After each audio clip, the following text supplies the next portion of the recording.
I have a question for you. Have you or any of your friends or loved ones been a victim or know somebody who was a victim of the Diderot Effect? Now, probably all of you are sitting here scratching your head, thinking to yourself, what is the Diderot Effect? In order for me to tell you what the Diderot Effect is, it kind of goes back into the 1700s to a French philosopher named Denis Diderot. Okay? Now, what the Diderot Effect goes back onto is the effect that there was a time where this French philosopher, Denis Diderot, had this very elaborate, wonderful library, and he had a fan. He had a big fan, and that fan was Catherine the Great. So she went to him and purchased his very large, very elaborate library for 15,000 libra. Now, before you get kind of like, wow, that's not a lot of money, let me explain to you. Back then, 15,000 libra was a lot of money, okay? It was probably the equivalent today of anything where from 65,000 to 150,000 US dollars, okay? So that was actually a good chunk of change for a library, okay? Now, we're not talking like, a presidential library, but the man was a philosopher, so he had quite a collection. So he gets 15,000 libra, and what does he do? He goes out and he buys himself a very nice, elegant scarlet robe.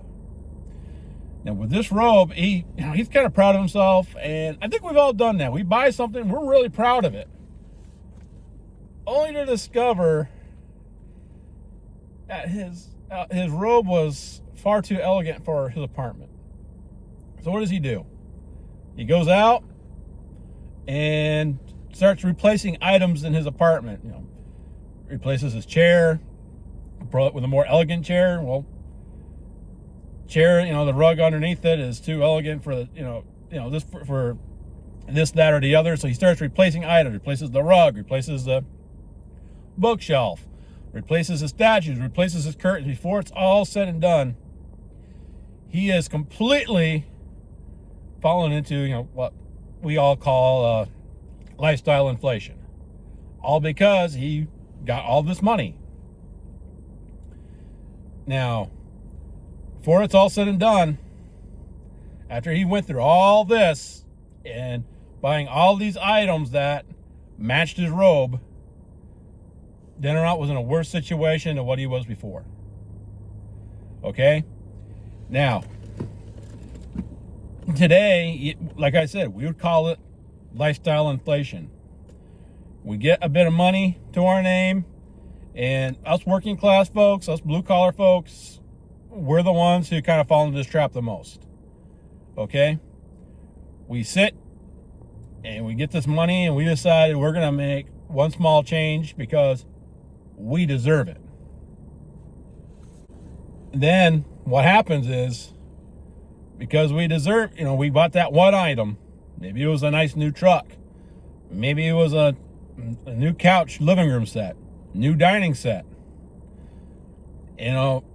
Okay, well, these other items don't look good with the new item we bought. So what do? We replace it. Maybe you're a guy who bought himself a nice, shiny new car or a pickup truck. Well, gee, that boat that I got looks like I just pulled it out of the junkyard when compared to my truck. So what do? You upgrade the boat. It just kind of goes from there. Well, gee, I got this nice boat, but these other toys, they worked great before, but I'm gonna have to upgrade them because everything looks like junk compared to the new truck and the new boat. Might trickle into the house. And you go inside the house, like I said before, you might start with dining room set. Chairs are breaking, or don't match at all. Table is kind of wobbly, kind of worn out. We'll buy a new table and chair set. Okay. So, out with the old, in with the new. Well, you know what? That hutch has had better days compared to this new table. So what do? You replace the hutch. Okay, wow. Those wall hangings. Oh, that hutch just makes them look horrible. So you replace the wall hangings. Then you walk into the living room and it's like, wow, I got this nice dining room, but this horrible living room. So you started on the living room. Replacing the couch, chairs, the TV stand, wall hangings. You might even repaint the walls. It becomes a massive domino effect. And before you know it, guess what? You're in a worse situation than what you were before because you caved into that one critical little spot. I deserve this. And everything else around it became an eyesore. So, that is the Diderot effect in a nutshell. And I firmly believe in today's world, we've all have either been through it or we all know somebody who's been or going through it. Lottery winners are really big in this spot, okay? They win a huge lump sum of money. And the worst thing is, these are usually the people who, they were broke before. And so they go from being broke to being handed millions of dollars and they go berserk.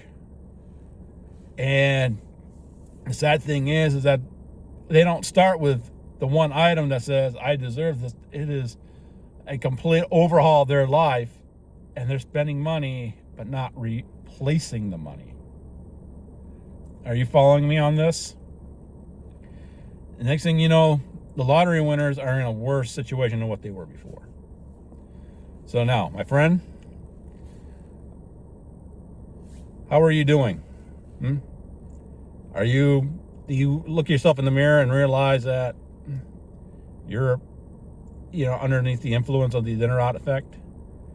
You got that raise at work, so you're going to up your lifestyle. No, today we call it lifestyle inflation, but it's, Diderot effect. You think you got something and you have to improve upon it. It's all downhill from here, guys. Okay?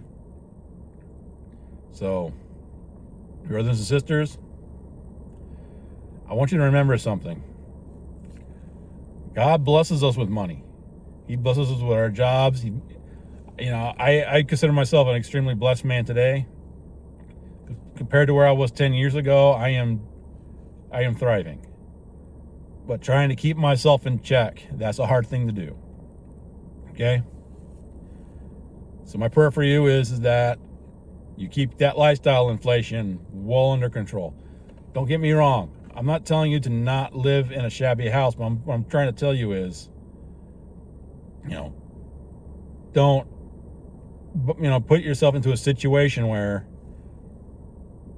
all that money, that raise, that bonus, that inheritance is going to go literally into the fireplace, all because you can't control your spending. Focus on what you need to do. Focus on what you need. Money is a wonderful servant. And when you have money and you can delegate it to where it needs to go, that is so empowering. But here's the problem.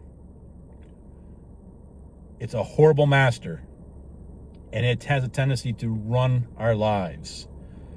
And if we're not keeping ourselves in check, we'll be in a worse situation than what we ever were in. With that, God bless all of you. I'll see you on the next one.